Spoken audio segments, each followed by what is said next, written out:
சூப்பராக இருக்குது. இன்றைக்கி நம்ம வீட்டில் மஷ்ரூம் ஃப்ரைட் ரைஸ் செய்யலாம். அதுக்காக முதல்ல நம்ம மஷ்ரூம் எடுத்து இதெல்லாம் தண்ணியில் போட்டு நல்லா வாஷ் பண்ணி எடுத்துக்கணும்.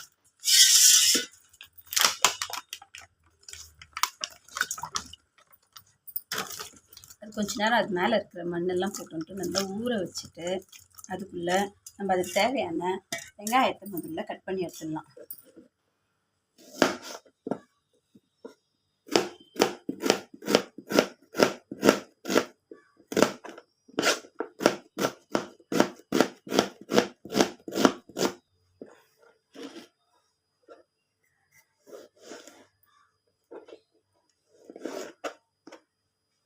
தக்காளியை வெட்டி நீல வாக்கில் வெட்டி எடுத்துட்டோன்னா அதுக்கப்புறம் கட் பண்ணுற வேலையெல்லாம் முடிச்சுட்டு பிரியாணி செய்யறதுக்கு மொத்தமாக உட்காந்துடலாம். ஓகேவா?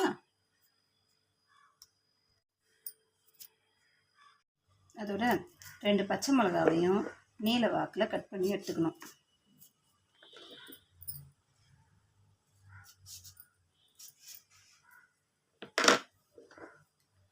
அதோட கொஞ்சமாக கருவேப்பிலை, கொத்தமல்லி, புதினா எல்லாத்தையும் தேவையான அளவுக்கு கட் பண்ணி ரெடியாக வச்சுக்கணும். அலசி வச்சு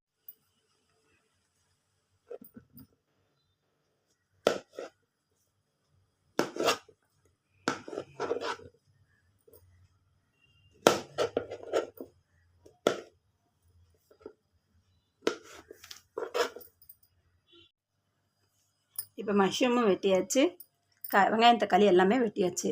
இப்போ இதுக்கு மேலே நம்ம போய் தாளிக்க வேண்டியது தான் பார்க்கணும். ஓகேவா? முதல்ல குக்கர் வச்சு அதில் எண்ணெய் ஊற்றிக்கணும். தேவையான அளவு எண்ணெய் ஊற்றிட்டு காஞ்சதும் அதில் பட்டை, கிராம்பு, அன்னாசி எல்லாத்தையும் போட்டு பொரிய விடணும். பொரிஞ்ச பிறகு அதுக்கப்புறம் இதில் தேவையான அளவு வெங்காயம், பச்சை மிளகாய், இஞ்சி பூண்டு பேஸ்ட்டையும் சேர்த்து அதோடு நல்லா மிக்ஸ் பண்ணி வதக்கிக்கணும்.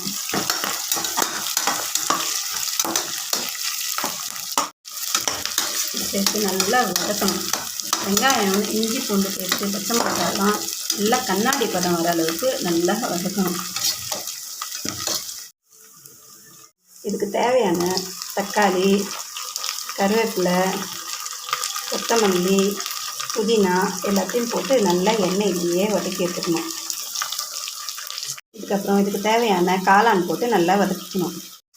தக்காளியெல்லாம் நல்லா வதங்கினதும் நம்ம பிரியாணிக்கு தேவையான மஷ்ரூமை வெட்டி வச்ச மஷ்ரூமை போட்டு கொஞ்சம் நல்லா வதக்கி எடுத்துக்கணும்.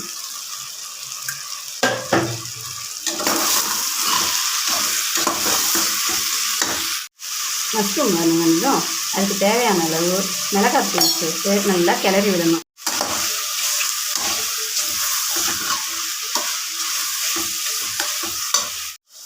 மிளகாத்தூள் சேர்த்து கொஞ்சம் வதங்கினதும் தேவையான அளவு உப்பு சேர்த்து நல்லா கிண்டி எடுத்துக்கணும்.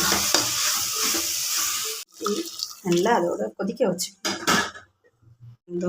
தண்ணி ஊற்றி நல்லா கொதிக்க வச்சுக்கணும். கொதிச்சதுக்கப்புறம் தண்ணி நல்லா கொதிச்சதும் பிரியாணிக்கு தேவையான அரிசி ஊற வச்சுருக்கு கழுவி வச்சுருக்கிற அரிசி எடுத்து போட்டுக்கணும். அதுக்கப்புறம் இதை நல்லா கிளறி நல்லா ஒரு கொதிக்கணும்னு சொல்லிட்டு குக்கர் போட்டு 2 விசில் வச்சு இறக்கணும். மூடி போட்டுடலாமா?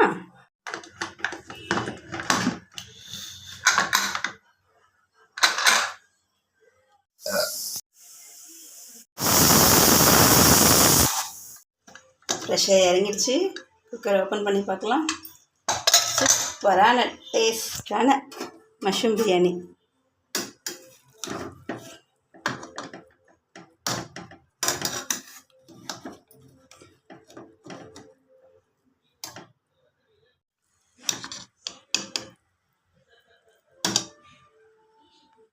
எப்படி இதுன்னு டேஸ்ட் பண்ணி பார்த்துடலாமா?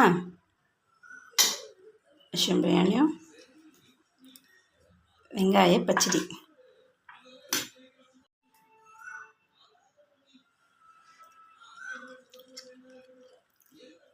சூப்பராக இருக்குது. நீங்களும் இதே மாதிரி செஞ்சு சாப்பிட்டு பார்த்துட்டு இந்த வீடியோக்கு ஒரு லைக் பண்ணுங்கள், ஷேர் பண்ணுங்கள், கமெண்ட் பண்ணுங்கள். மறுபடியும் நெக்ஸ்ட் வீடியோவில் பார்க்கலாம். பாய்.